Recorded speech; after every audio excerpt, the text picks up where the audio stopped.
Hello everyone, it's Aisha here at the Emma Willis Sewing Studio based at the Friendship Cafe in Gloucester. Now today, this is the shaped one, or some people are calling them the Olson mask. So this one doesn't have any pleats, a lot easier to make I think, and it's a little bit shaped so it fits a little bit more snuggly over the nose. So for this mask,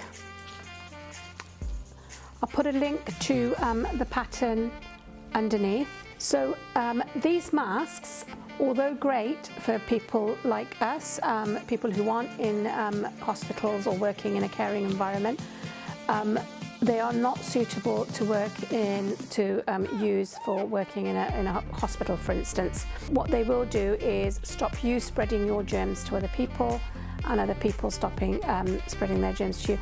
So I'm going to show you how to make them.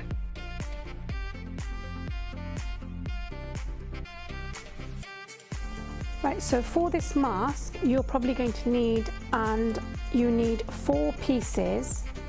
So for my mask I'm using a printed on the outside, and I'm using a plain on the inside where your mouth touches. Now on the inside is where I'm attaching the interface, and you need to put the wrong side onto the sticky side of the interfacing, which is the shiny side, and you'll see the little glue dots. You need to place that on and iron it down, dry iron it down. I think I've showed that in one of the other mask videos. So just dry iron it down, and what you'll end up with is 2 pieces of the plain with the interfacing on, and 2 pieces of the printed without the interfacing. Right, so, and you'll need 2 pieces of elastic. The elastic I've measured is about 12 inches. You can have it to about 11 to 12. It's not a problem. I'm just going to trim mine down to 12. Obviously you need scissors to cut the mask out with, a pencil to draw around the template, and that's about all you need. It's really simple, because you'll have the template, you need the elastic, and we can go on over and sew. To begin with, you've got your 2 pieces, one with the interfacing on, so you've got your plain side with the interfacing on. You need to have your right sides facing on both. So with the printed fabric, you need your pretty side facing each other. And then all we're going to do is create a seam there, and that will create the shape of the mask. So I'm going to use 1/4 inch seam, and you don't have to backstitch at this point because it's going to be sewn in anyway, but if you want to, you can.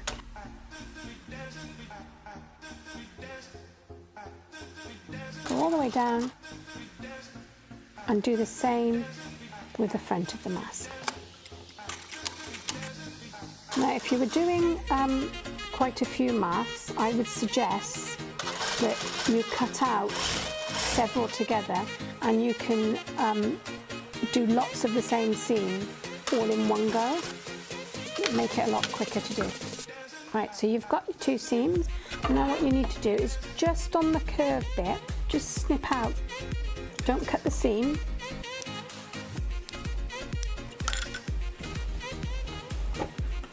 And on that one too.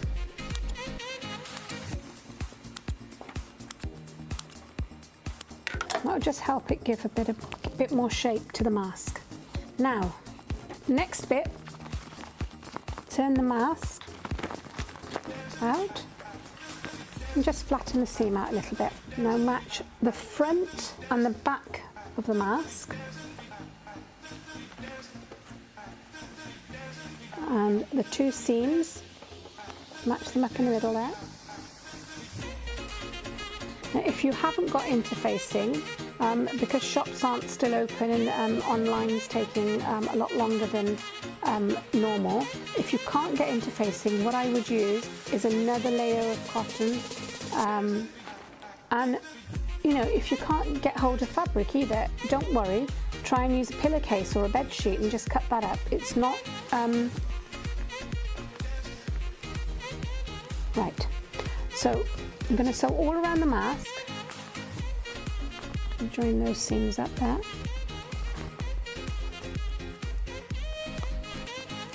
And I'm going to leave a section of the mask open. So again, about 2 to 3 inches. I'm going to leave open on that side of the mask, and I'll turn, so I've got space to turn out. So I'll start here.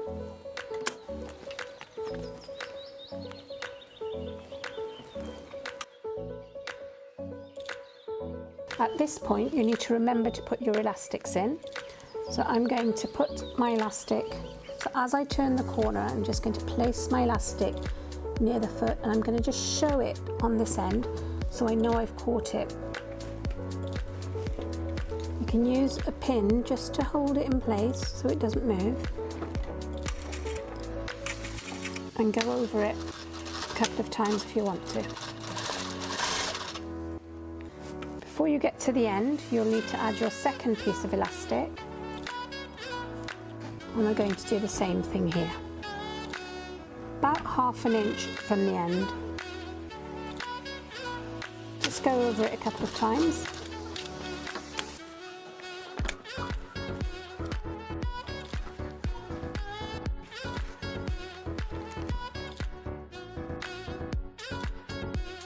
So be careful you don't catch the elastic when you're sewing your seams in.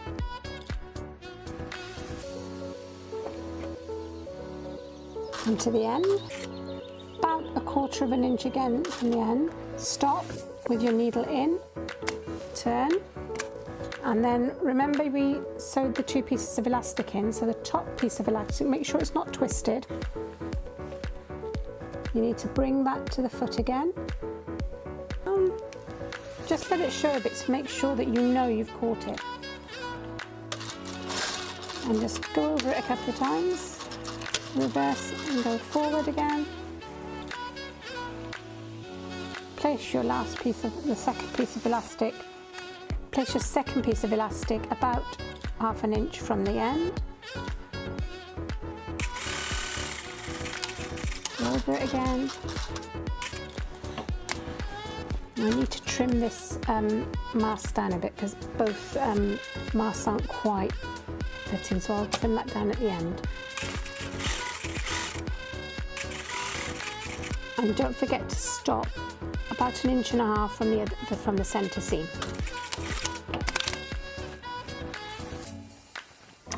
You need to trim the ends off, corners, to reduce the bulk in the corners, and you might just want to trim a little bit off the edges as well there.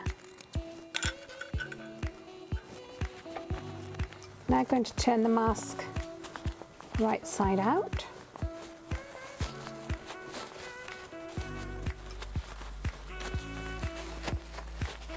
Just poke your corners out carefully. There we go.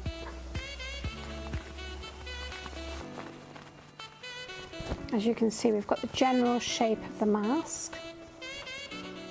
What I'm going to do is I'm going to top stitch all the way around, and at the same time I'm going to close down the opening that we left to turn the mask the right way around.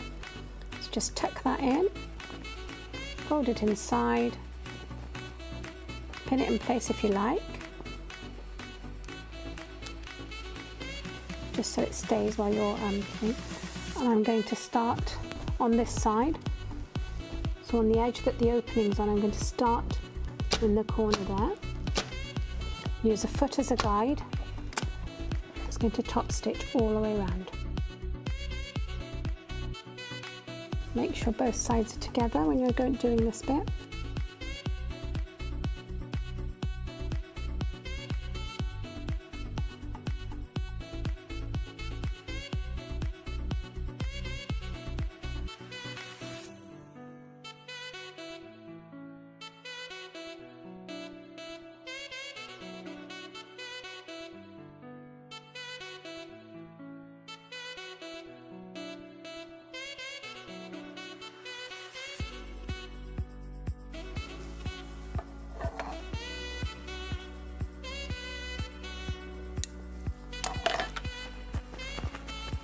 you've got a completed mask.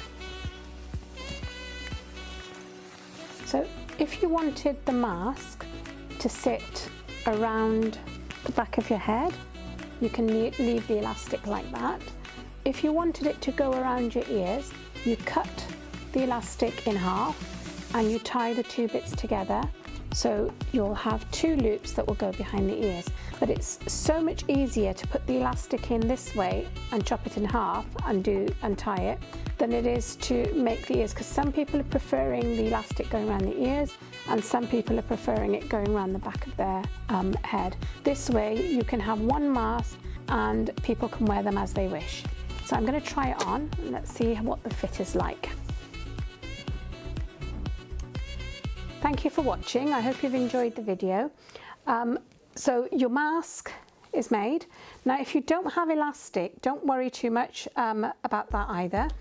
So you've got an option of putting some ties in. So you can make your own ties and add those, and then you can tie them around the back of your head. Or you can contrast different types of fabric. You don't have to have the printed side. If you're not a big fan of printed fabric, you can use plain. So you can be as creative as you want with the prints, but I think they're a really nice fitting mask without all the fluff. You can put darts in.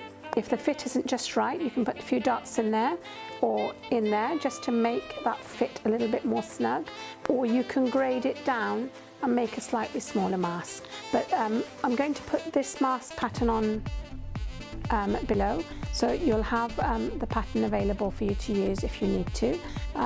All the best, good luck, make lots of masks, friends, family, anyone you can make them for. And don't forget, we're collecting for refugees in Calais, so if you've made some masks and you've got a couple of spare, post them into us at the Friendship Cafe, GL4 6PR, and we'd be really grateful, and we'll send them over to Calais in the refugee camps. Thanks a lot. Bye.